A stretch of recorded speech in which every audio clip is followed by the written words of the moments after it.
Hello again, folks, and welcome to one of my House Smart Home Services Referral Network members, project in progress, you might say.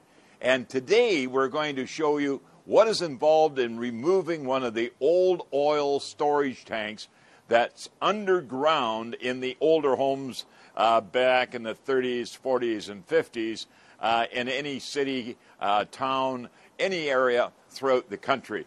And with me today, I have David Taylor, and David Taylor has a company called Speedy Solutions Tank Removal. And you don't see any A there, David.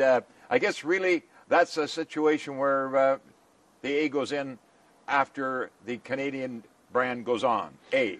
That's right, Shal. That's right. Excellent, excellent. Well, tell me, when it comes to removing oil tanks, environment is something that you're always concerned about today, and especially any oil that may be leaking or old tanks in the ground, that sort of thing. Are you involved in a situation here in this particular project of any concerns at this point, or is it not known until you get the hole in the ground? At this point, you can't really tell. We have to wait until the tank actually comes out of the ground, and then you'll see coloring, discoloring, and also a smell. But right now it looks pretty good. Good. Well, I'm certainly happy for the homeowners in that particular case. Me too. Well, listen, I'll tell you what. Let's get back into the backyard. I know that the diggers are there. They've got the tank partially dug to the point that you can see the tank now. It's exposed, and we'll go through the process as to what has to take place from that point on. I understand we may even see the fire department here. Not for any other reason, just to inspect, make sure the tank's out. Yes, yes. And that makes for a lot of interesting shots, I'm sure. And especially people may, at one time or another, be faced with this particular concern. And if you are, don't go away, because we're going back to where the work is really going on.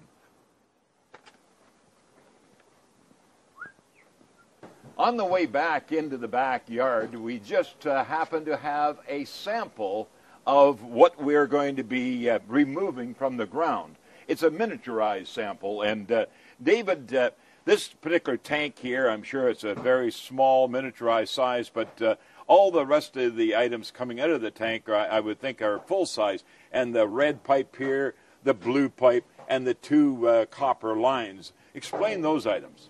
Yes, this is the fill-up where the fuel goes into the tank.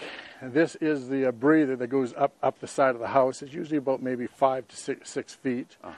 This is draws the fuel out into the house, into the house, into the furnace, the boiler, the hot water tank, or whatever. Yes, and this is fallback.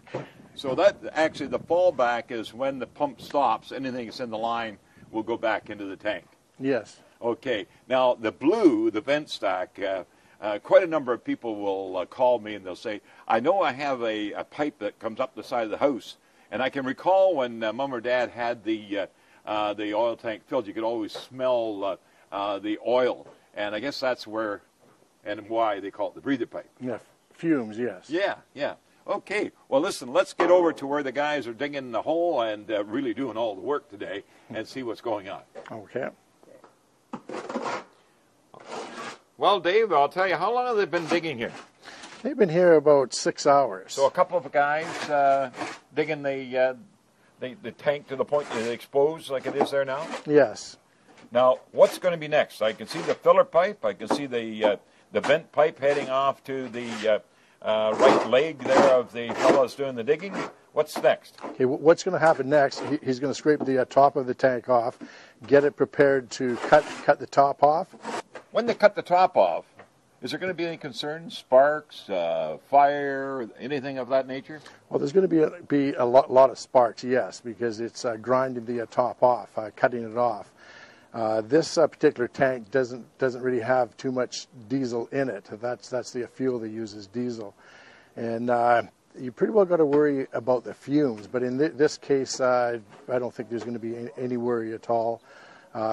We have for our safety, we have a fan, we have a spotter, and also a fire extinguisher just in case. Dave, they're getting ready here, and I thought it would be quite interesting to maybe bring up a very good point that under a deck, Is that common these days? It's getting to be more and more common. You have to remember these tanks have been in the ground for sometimes 50, 60 years. And what happens is that people go and they put a deck over it or something, and then you have to take the tanks out. My guys, they specialize under decks. It's a bit harder, but it's... The hole gets dug deeper quicker. That way they can get down into the hole and not be bumping their head on it. I think so. I think so. Originally, you were saying earlier that the distance from the house to the tank was 10 feet. Usually it's 10 feet, yes. So being close like that, what happens, people put up a deck, and it usually goes over the tank. Now, the pump is being dropped into the tank in order to take off the small amount of oil that's on top of the water. Now, the water that's in the tank over the years builds up, believe it or not, inside a tank, possibly through migration, through holes that might have been formed through rust at the top of the tank, groundwater. Now we can stand back and watch the sparks fly.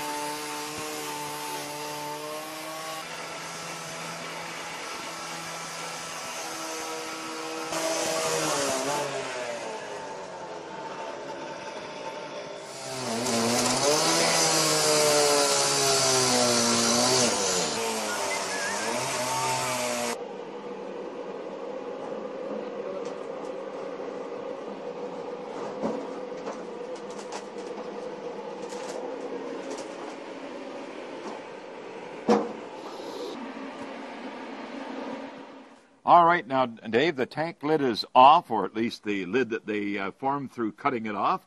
And now the insertion of the pump.